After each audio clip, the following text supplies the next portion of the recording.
Hello বন্ধুরা, আজ আমি আপনাদের জন্য নিয়ে এসেছি সম্প্রতি মুক্তি পাওয়া একটি দারুণ ওয়েব সিরিজ যার নাম হলো প্রীতম অ্যান্ড পেড্রো। পেড্রো একজন পুলিশ অফিসার যিনি ক্রাইম ব্রাঞ্চে কাজ করেন, কিন্তু একদিন একজন প্রভাবশালী পলিটিশিয়ানের সঙ্গে বুদ্ধি খাটিয়ে কথা বলার কারণে তার বদলি হয়ে যায় সাইবার সেলে। মজার বিষয় হলো সাইবার সেলের কাজ সম্পর্কে তার প্রায় কোনো ধারণাই ছিল না, এমনকি ঠিকমতো কিবোর্ড পর্যন্ত ব্যবহার করতে সে জানত না। এরপর তার সামনে এমন একটি কেস আসে যেখানে তাকে মোকাবেলা করতে হয় এক ভয়ঙ্কর বুদ্ধিমান হ্যাকারকে। সেই হ্যাকার আশেপাশের ক্যামেরা ব্যবহার করে পুলিশের প্রতিটি কথোপকথন, অবস্থান এবং প্রতিটি পদক্ষেপের ওপর নজর রাখতে থাকে। এই হ্যাকারের মোকাবেলা করার জন্য পেড্রো সাহায্য নেয় আরেকজন ব্রিলিয়ান্ট হ্যাকারকে, যার নাম হচ্ছে প্রীতম। যদিও প্রীতমের আসল পেশা একজন ভ্যাকিউম ক্লিনার বিক্রেতা।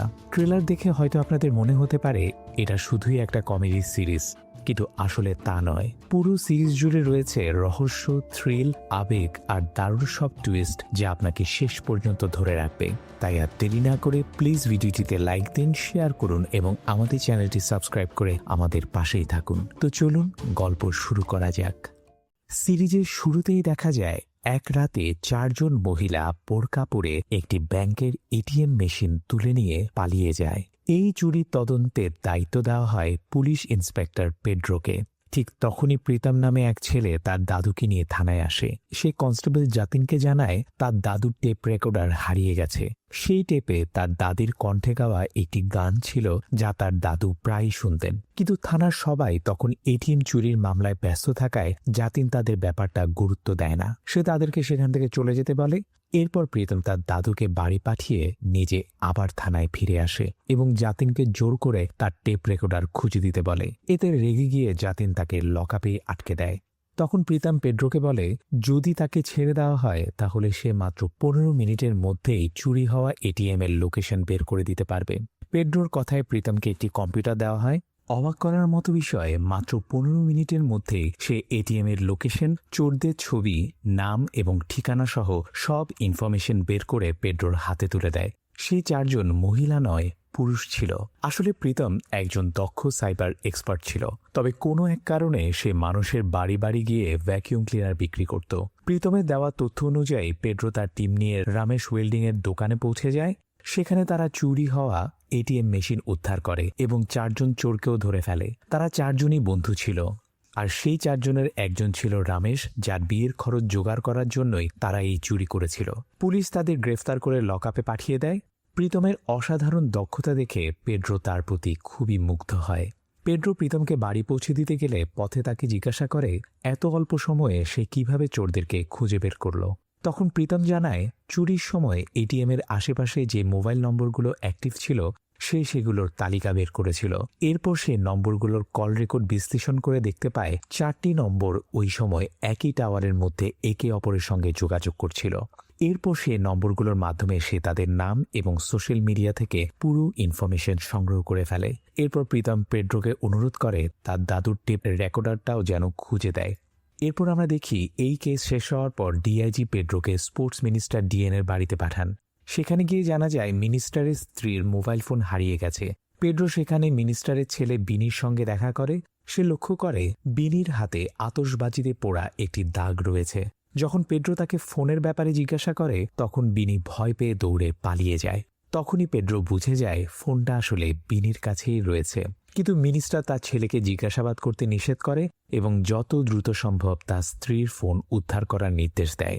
এরপর পেড্রো তার চাকরি হারার ভয়ে দোকান থেকে একই মডেলের একটি নতুন ফোন কিনে আনে। তারপর এটিএম চুরির মামলায় ধরা পড়া রামেশকে বলে সে যেন এই ফোন চুরির দায় নিজের উপর নেয়। পরিকল্পনা অনুযায়ী পেড্রো রামেশকে নিয়ে মিনিস্টারের কাছে যায় এবং নতুন ফোনটি মিনিস্টারকে দেয়। কিন্তু তখনই জানা যায় এরই মধ্যে বিনির ঘর থেকেই হারানো ফোনটি উদ্ধার হয়ে গেছে। ফলে পেড্রো মিথ্যা চোর দেখিয়ে মিনিস্টারকে বোকা বানানোর চেষ্টা করেছিল বলে তিনি ভীষণ রেগে যান। শাস্তি হিসেবে পেড্রোকে ক্রাইম ব্রাঞ্চ থেকে সরিয়ে সাইবার ডিপার্টমেন্টে বদলি করে দেওয়া হয়। সাইবার ডিপার্টমেন্টের কাজ সম্পর্কে পেড্রোর কোনো ধারণাই ছিল না। ঠিকমতো কিবোর্ড ব্যবহার করতেও সে পারত না। ফলে একের পর এক সাইবার কেস তার কাছে খুব কঠিন মনে হতে থাকে। বিরক্ত হয়ে সেই ডিআইজির কাছে গিয়ে আবার ক্রাইম ব্রাঞ্চে ফিরিয়ে আনার অনুরোধ করে। তখন ডিআইজি তাকে বলেন যদি সে কয়েকটি সাইবার কেস সফলভাবে সমাধান করতে পারে তাহলে তিনি মিনিস্টারের সঙ্গে কথা বলে তাকে আবার ক্রাইম ব্রাঞ্চে ফিরিয়ে দেওয়ার ব্যবস্থা করবেন। তখন পেড্রোর মনে পড়ে প্রীতমের কথা। এই কারণে সে প্রীতমের কাছে যায় এবং তাকে সাইবার কেসগুলো সমাধানে সাহায্য করতে বলে। বিনিময়ে সে প্রীতমের হারিয়ে যাওয়া টেপ রেকর্ডার খুঁজে দেওয়ার প্রতিশ্রুতি দেয়। এরপর আমরা দেখি পেড্রো যখন বাসায় ফিরে ঠিক তখনই পেড্রোর হাতে প্রথম সাইবার কেস চলে আসে। তার পরিচিত নিউজ অ্যাঙ্কার মারিয়া ফোন করে জানায় যে তার কাছে একজন অজ্ঞাত ব্যক্তি ইমেল পাঠিয়ে জানায় যে সে জানতে পেরেছে যে তার স্ত্রী অন্য এক লোকের সাথে এক্সট্রা ম্যারিটাল অ্যাফেয়ারে আছে। তাই সে রাত ঠিক 12টায় নিজের স্ত্রী এবং তার প্রেমিককে হত্যা করবে, তারপর নিজেও আত্মহত্যা করবে।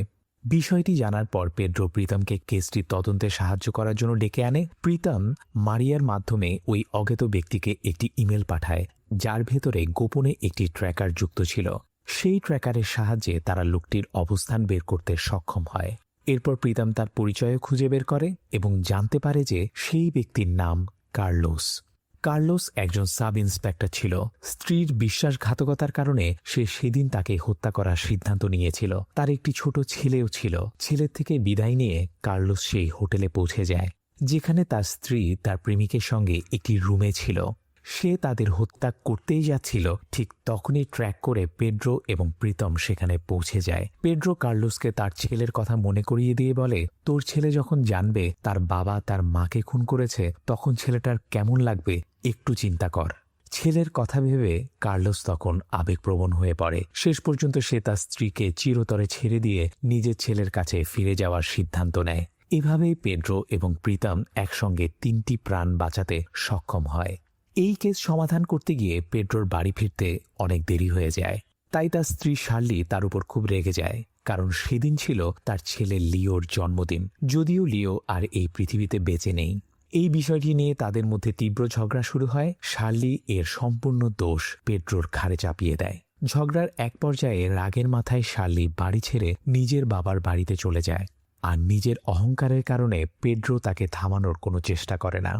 পরের দিন জাতিন প্রীতমের হারিয়ে যাওয়া টেপ রেকর্ডার খুঁজে পায়, কিন্তু প্রীতম সেটা হাতে নিয়ে দেখে তার দাদির গান থাকা সেই ক্যাসেটটি নেই। তখন পেড্রো জাতিনকে সেই ক্যাসেটটিও খুঁজে বের করার নির্দেশ দেয়। ঠিক সেই সময় তারা টিভির খবর দেখে জানতে পারে স্পোর্টস মিনিস্টার ডিএনের ছেলে বিনি নিখোঁজ হয়ে গেছে। এটা দেখে পেড্রো মনে করে যদি সে বিনিকে উদ্ধার করতে পারে তাহলে আবার সহজে ক্রাইম ব্রাঞ্চে ফিরে যেতে পারবে। তাই সে সঙ্গে সঙ্গে মিনিস্টারের বাড়িতে পৌঁছে যায়। মিনিস্টারের বাড়িতে থাকা অবস্থায় কিডন্যাপার জোসেফ ফোন করে 5 কোটি টাকা মুক্তিপণ দাবি করে। এই কেসে পেড্রোকে দেখে মিনিস্টার খুব বিরক্ত হয়ে যায়, কারণ পেড্রোর ওপর তার কোনো বিশ্বাসই ছিল না। তখন পেড্রো তাকে জানায় তার সঙ্গে একজন অসাধারণ সাইবার এক্সপার্ট আছে, তার সাহায্যে তারা খুব দ্রুত বিনিকে খুঁজে বের করতে পারবে। অবশেষে মিনিস্টার তাকে এই কেসে কাজ করার অনুমতি দেয়। পরের দিন জোসেফ আবার ফোন করলে প্রীতম তার লোকেশন ট্র্যাক করতে সক্ষম হয়।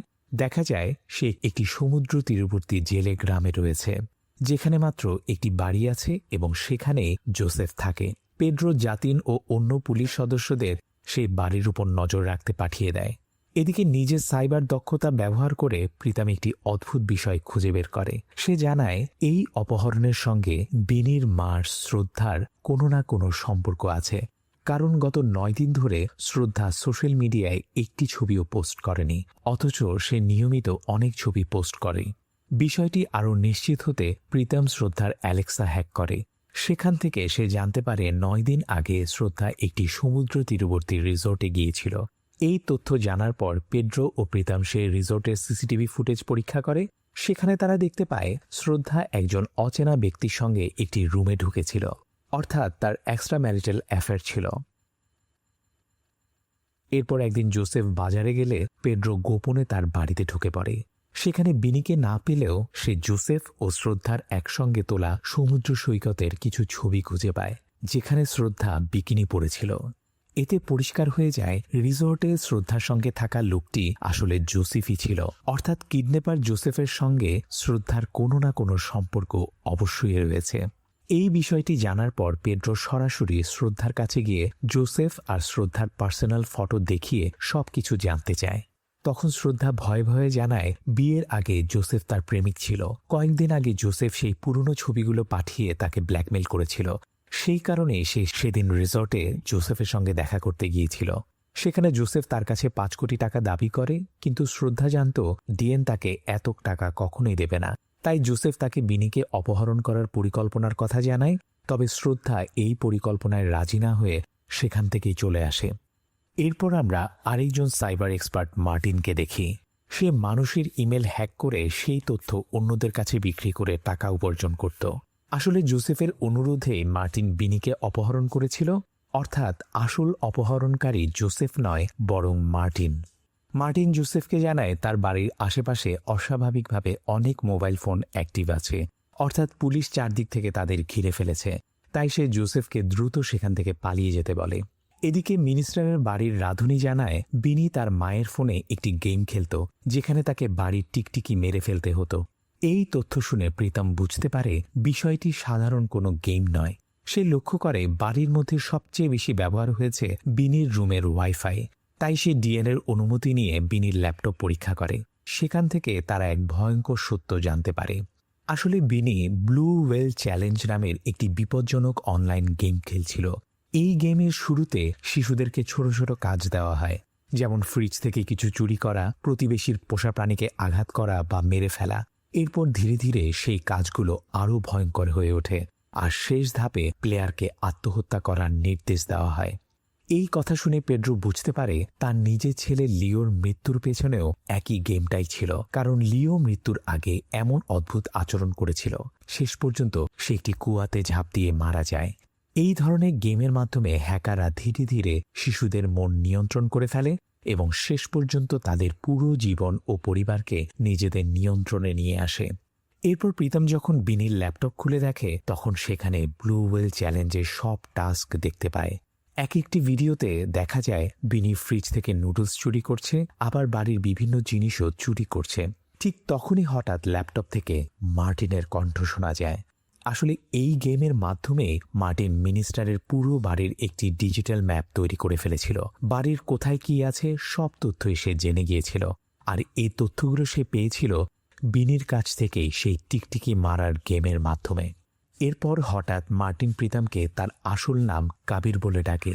এই নাম শুনেই প্রীতম যেন স্তব্ধ হয়ে যায়। বোঝাই যায় তার অতীতে এমন একটা ঘটনা ঘটেছিল যা সে আজও ভুলতে পারেনি। এরপর মার্টিন প্রীতমের বাড়িতে একটি পেনড্রাইভ পাঠায়। সেখানে একটি ভিডিও ছিল। ভিডিওতে একটি ক্লক টাওয়ার দেখানো হয়। সেটা দেখেই প্রীতম ভয় পেয়ে যায়। এরপর মার্টিন তাকে পরদিন সকাল 9টায় সানশাইন হসপিটালে আসতে বলে। অন্যদিকে মার্টিনের কাছে প্রীতমের নাম কবির শোনায় সে তদন্ত করে জানতে পারে প্রীতমের আসল নাম কবির সাহানি এবং সে একজন আইটি ইঞ্জিনিয়ার। পরের দিন আমরা দেখি প্রীতম সেই সানশাইন হসপিটালে পৌঁছে গেছে। সেখানে মার্টিন প্রীতমকে একটি রুমে যেতে বলে। সেই রুমে একজন মহিলা কোমায় শুয়েছিলেন। তাকে দেখেই প্রীতম তার পায়ে ধরে কাঁদতে কাঁদতে ক্ষমা চাইতে শুরু করে। কেন সে এমন করছে এবং ওই মহিলা কে, তার উত্তর পাওয়া যাবে কিছুক্ষণ পরেই। এদিকে প্রীতমের লোকেশন ট্র্যাক করে পেড্রো সেই হসপিটালে পৌঁছে যায়। সে বুঝতে পারে প্রীতম অনেক বড় একটা সত্য লুকিয়ে রেখেছে, তাই সে জানতে চায় আসলে কি ঘটেছিল। ফ্ল্যাশব্যাকে দেখা যায় ইঞ্জিনিয়ারিং পড়ার সময় প্রীতমের নাম ছিল কবির। তাদের কলেজে ফনসেকা নামে একজন প্রফেসর ছিলেন, যিনি খুবই কঠোর স্বভাবের ছিলেন। তার ক্লাসে কেউ দেরি করে এলে তিনি সবার সামনে তাকে ভীষণ অপমান করতেন। একদিন কবিরও ক্লাসে দেরি করে পৌঁছায়। তখন প্রফেসর সবার সামনে তাকে অপমান করেন এবং তাকে নিয়ে হাসাহাসি করেন। এই অপমানের প্রতিশোধ নিতে কবির প্রফেসরের ইমেল হ্যাক করে ফেলে।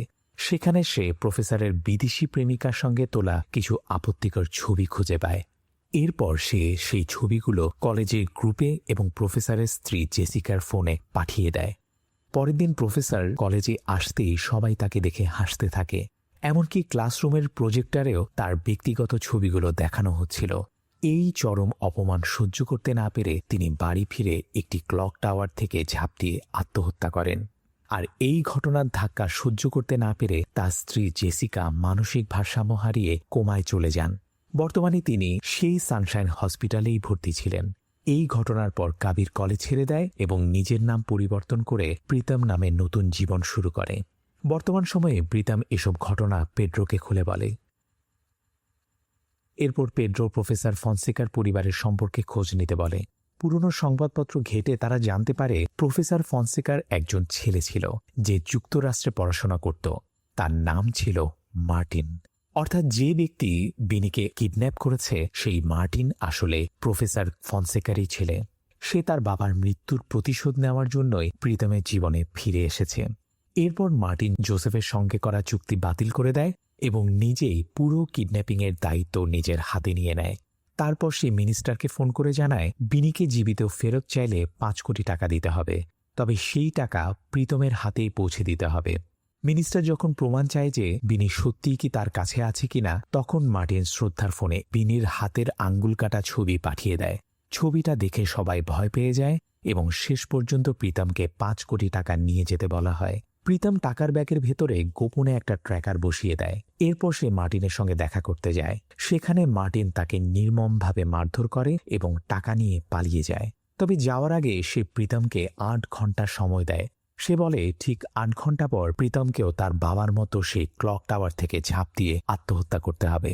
যদি সে তা না করে তাহলে মার্টিন বিনিকে মেরে ফেলবে।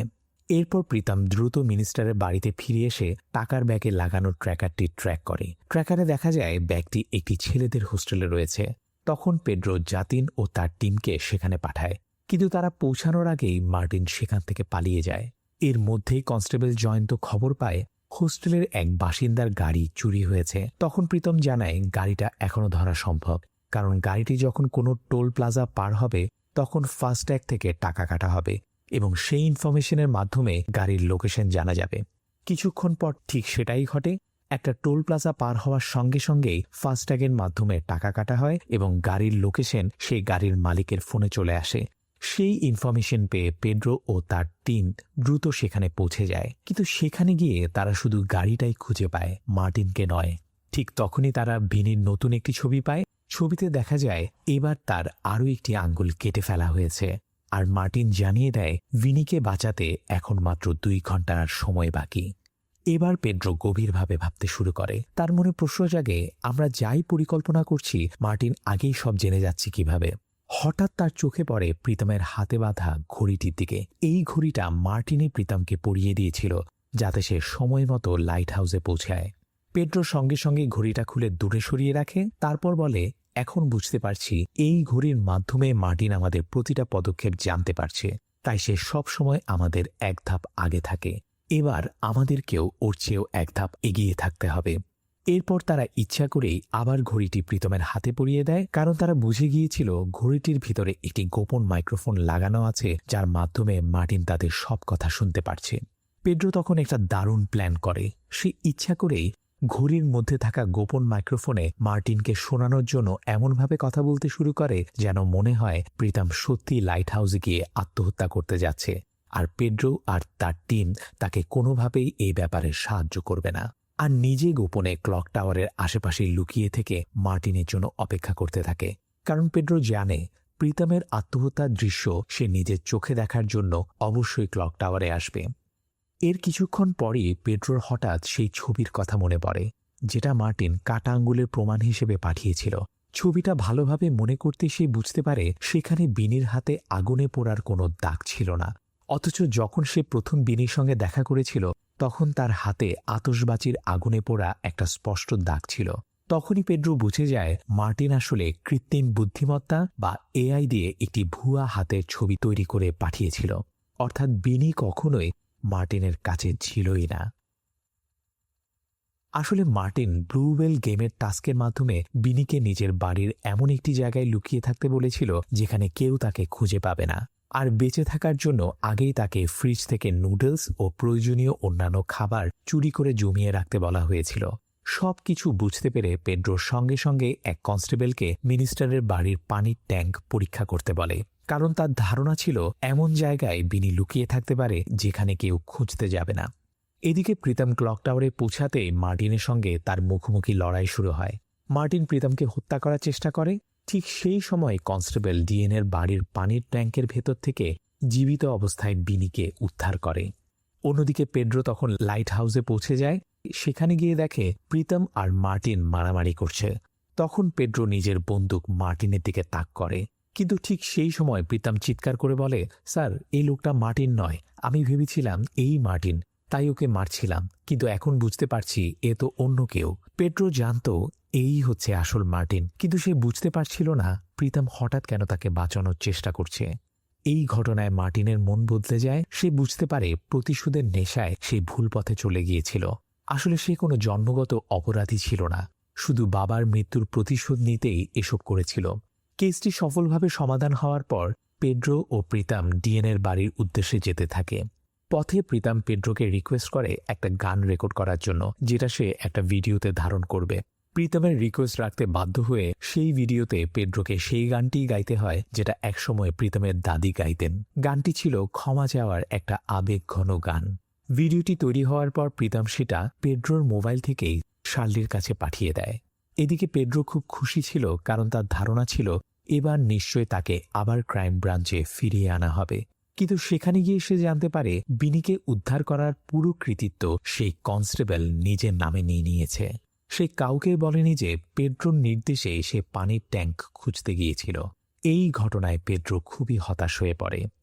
এরপর আমরা দেখি মিনিস্টারের স্ত্রী শ্রদ্ধা পেড্রোকে ফোন করে জানায় জোসেফ হুমকি দিয়েছে যে সেদিনই রাত 9টায় জোসেফ তাদের পুরনো ছবিগুলো মিডিয়ার কাছে ফাঁস করে দেবে। তখন পেড্রো তার পরিচিত নিউজ অ্যাঙ্কারের কাছে কিছু এআই দিয়ে তৈরি ভুয়া ছবি পাঠিয়ে দেয়। সেই ছবিগুলোতে দেখা যায় শ্রদ্ধা বিভিন্ন জনপ্রিয় অভিনেতা ও ক্রিকেটারদের সঙ্গে সমুদ্র সৈকতে ঘুরে বেড়াচ্ছে। নিউজ অ্যাঙ্কার টিভিতে একে একে সব ছবি দেখিয়ে শেষে জোসেফের সঙ্গে থাকা ছবিটিও দেখায় এবং জানায় এগুলো সবই এআই দিয়ে তৈরি ভুয়া ছবি। কেউ মিনিস্টারের স্ত্রীকে বদনাম করার জন্য এসব বানিয়েছে। এই খবর দেখে শ্রদ্ধার স্বস্তি পায়, কারণ এখন জোসেফ আর এই ছবিগুলো দিয়ে তাকে ব্ল্যাকমেইল করতে পারবে না।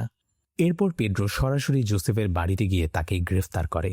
সবকিছু শেষ করে যখন তারা ফিরে যাচ্ছিল তখনই পেড্রোর ফোনে শার্লির কল আসে। শার্লি ইতিমধ্যেই সব খবর দেখে ফেলেছিল।